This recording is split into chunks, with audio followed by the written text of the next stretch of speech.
My speech with a rhetorical question. How many of you would say that you don't get enough sleep at night? A lot of you, I would imagine. Sleep plays a major key in how we perform our daily tasks throughout our daily lives. Without enough sleep, even the simplest of tasks become very difficult to perform. According to the American Academy of Sleep Medicine, only 1 in 5 adults get enough sleep at night. 1 in 5. That's a pretty good number. Now, let's start off with what is sleep deprivation exactly. Sleep deprivation is defined as a condition of not getting enough sleep at night. Sleep deprivation can be classified as acute or chronic, and sleep deprivation, like I said earlier, is a major key in how our body performs throughout our daily lives. It is very crucial that we understand this because, like I said earlier, without enough sleep, it is very difficult to perform tasks throughout the day. Now, who exactly is at risk for sleep deprivation? Everyone. Everyone is at risk for sleep deprivation. It does not matter who you are, you cannot escape it. This includes males and females of all ages, adolescents, especially, shift workers or those who work long nights or night shifts, demanding hours, and people who have sleep disorders. Now that we've discussed risks, I'm going to dive into the signs of sleep deprivation. Now, early signs of sleep deprivation would include just feeling tired or drowsy.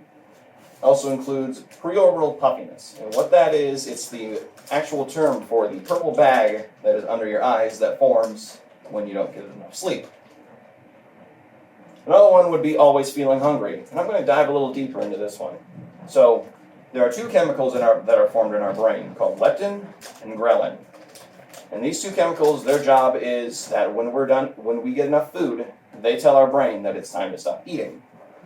Now, when we're sleep deprived, leptin is underproduced and ghrelin is overproduced. And due to that overproduction of ghrelin, we feel like we're always hungry. We're always looking for more snacks, more food, especially salty foods, salty snacks, sugary foods, just all the bad things. And another sign of sleep deprivation would be poor reaction time. Like I said, easiest of tasks become very difficult to perform. Now that we've talked about the signs, I'm going to dive into the causes of sleep deprivation. One major cause of sleep deprivation would be voluntary behavior. Now this includes, staying up at night to beat that next level of the video game. Staying up at night to watch that next episode, get through this entire series. Some people do that, binge watch. Or even just staying up late at night to study for the test next day, which with finals coming up, it's very understandable. Another cause would be personal obligations. Personal obligations would include, staying up late at night to help someone who has a chronic illness or someone who is elderly. Another one would be work hours. Like I stated earlier, those who have demanding hours at their jobs, those who need to provide for their families, have more than one job to, again, provide for their families. And last but not least, medical problems. Those with chronic sleep illnesses or those who are afflicted with illnesses that keep them from their regular sleeping habit schedule. Now that I've talked about the causes of sleep deprivation, I'm going to go into the many effects of sleep deprivation. Now these would include becoming more accident prone, also impaired brain activity. Your brain tends to slow down, you lose a sense of balance. Now sleep deprivation can cause an accidental or early death, and this ties into both the become more accident prone and the next one, which would be microsleeps. Now, what microsleeps are when we don't get enough sleep, our body actually loses consciousness for a second and then wakes back up. You lose all consciousness. And some people that are sleep deprived, if they go out on a drive, it's very, very dangerous, even more dangerous than if you were under the influence of alcohol. Because if you have a microsleep while you're driving, then you lose consciousness, and then you don't know what's happening. Anything could happen next. Another one would be depression. Sleep deprivation can cause signs of depression due to the fact that you're tired and you're really slow. Weaken immune systems, and also you become very irritable. Effects continue. Sleep deprivation can cause frequent headaches, aching muscles, hallucinations, a lack of energy, and also a decrease in learning abilities as well. Now that I've discussed the effects of sleep deprivation, it's time to dive into the most important part: how to improve our sleeping habits.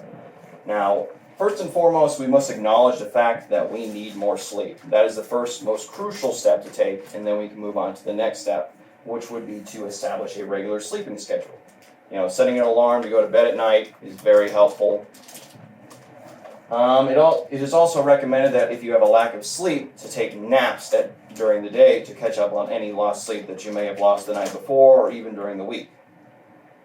You also must avoid caffeine or alcohol at night, because those are stimulants that keep you awake.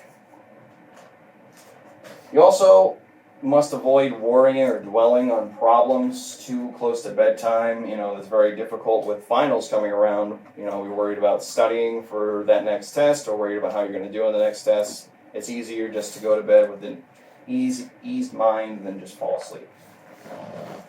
Now, the most important step, I would say, would be to make sure that your sleep environment is as comfortable as possible. Now, this would be opening up your windows if it's nice outside, using a special blanket, using any special methods that you can come up with to make your sleeping environment as comfortable as you possibly can. Now that we've gone through now we've discussed what sleep deprivation is, the early signs of it and who's at risk for it, the causes of sleep deprivation and the risks of, and how to improve our sleeping habits, most importantly. In conclusion, it is very detrimental that we get 7 to 9 hours of sleep at night, so that way our bodies can function properly. We are all at risk for sleep deprivation. I must stress that. No one is exempt from sleep deprivation. And the effects of sleep deprivation are all negative. There is no good reason for us to be missing out on a good night's rest.